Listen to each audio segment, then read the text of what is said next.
Hey everyone, it's your girl Maddie here, aka Beavermosh, and I'm here today to talk to you about Heklugjá from the Iceland-based band Vosbúð. And this band refers to their music as volcanic black metal, referring to this concept of fire and ice that they wish to present to their listeners. And just looking at the track listing alone, you can tell that this record has this palpable sense of ambition. All but one of the tracks here exceed the 10-minute mark. And there is this triumphant and epic and theatrical feeling on these tracks. They make this a very moving and moody black metal album. There's this sweeping atmosphere, creates this sense of being lost and in awe of this vast skeptical of nature that's in front of you. This is definitely not an album that could be made in, say, I don't know, a New York City. The first track here, Mintagvari Livsig og Dolphins, I believe I pronounced this correctly, starts with this very folksy and wind sounding intro that brings forth in my mind images of like this pagan ancient ritual that quickly morphs into these fiery, wide-eyed riffs from the guitars. The drums really come in with this sense of urgency and immediacy. The guitars have this wonderfully basking tone to them that's really rich in sound. It sort of swells in and out at certain passages. The bass guitar underneath adds a lot of presence as it at times kind of goes on its own path and does these separate rumbles that inject a lot of life here. I love some of the Viking-esque chorals and chants that you get on this track and in some of the other cuts here.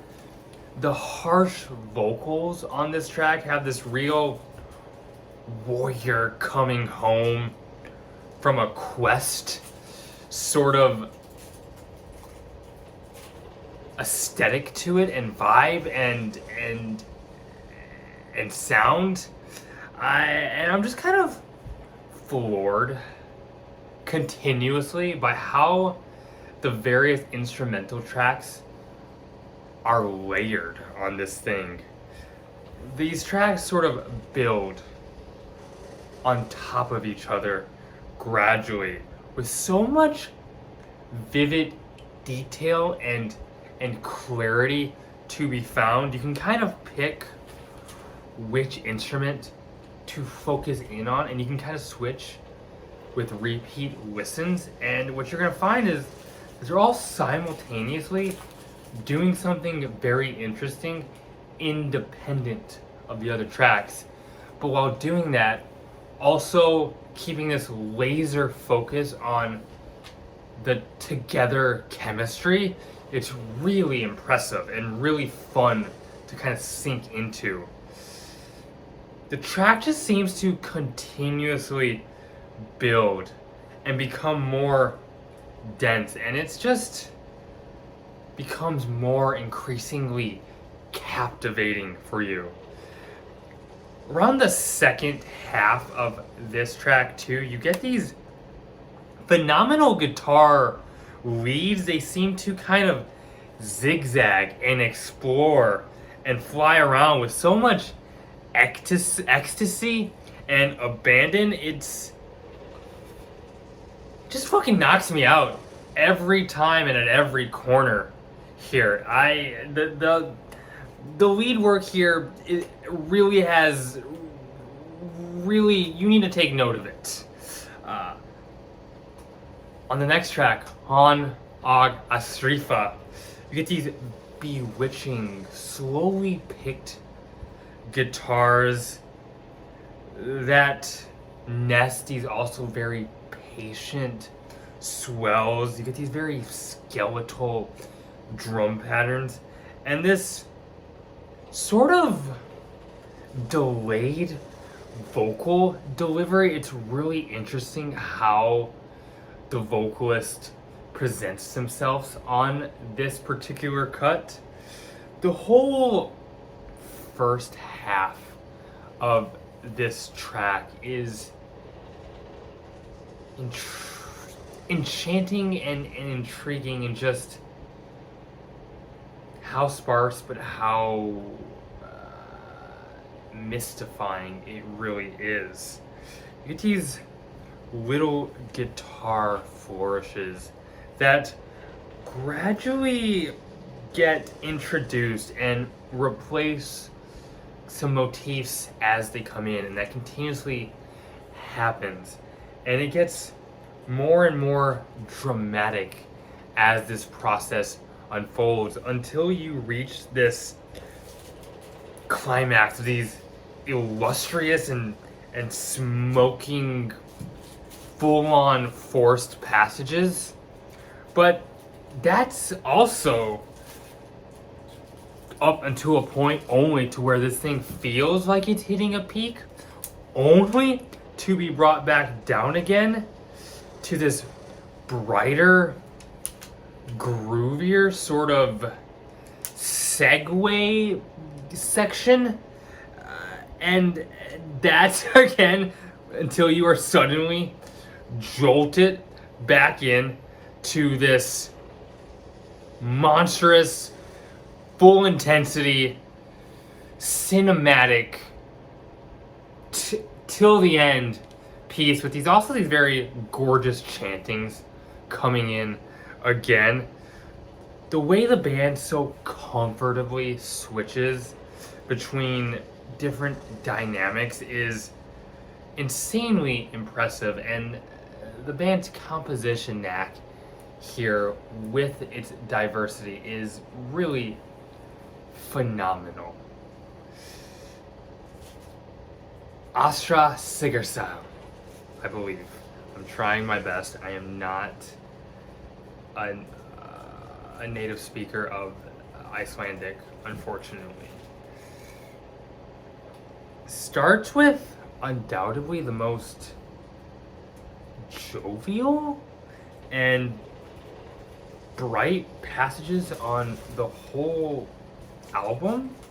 The guitars seem to be very springy and hopeful, but it actually does work and make quite a bit of sense when you hear this in context and imagine what it's trying to communicate in the overall storyline of this album. And I also love the dense layers of reverb that the band incorporates here. It really sucks you in. On Eldorgia, you get these literally screaming guitars thrown at you. The urgency and intensity again that you get from the instruments here is a real selling point for this record. You get some more also open and kind of spacey sections that are very maze-like, and all the details that are kind of coming in and out at various points. It's definitely a headphones listen. When you listen to this properly like that, the way this thing is mixed, everything just kind of flutters around you, and you have to like figure out what pieces to grab at. The way the band's sense of melodic touch really comes out here in a very interesting way. It's glorious, really. It's pretty triumphant. It's a word I've used a couple times in this review, and the way these little melodic flourishes kind of stagger with one another, it can be kind of disorienting, but also in a way that is reorienting. It kind of trains you and commands you to sort of sync your attention to the band's more unorthodox pacing here, and it's really cool how they're able to achieve that. The closing title track, you get probably the most somber passage here with this melancholic guitar picking and these very yearning, weary, harsh growls from the vocalist. The percussion here feels simultaneously very rigid, but also kind of freeform. The drums are very tight in how they come, but they also feel like they're drifting a lot, and the band is also sticking super intensely with what the drums are doing, but also drift very tightly with the percussion. It's pretty impressive and pretty remarkable.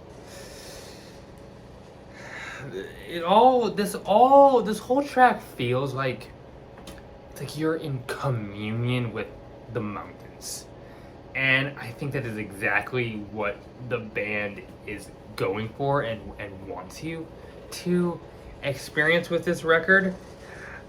The second half of this track too is just so evocative and demanding of your attention. It's very majestic, from more of these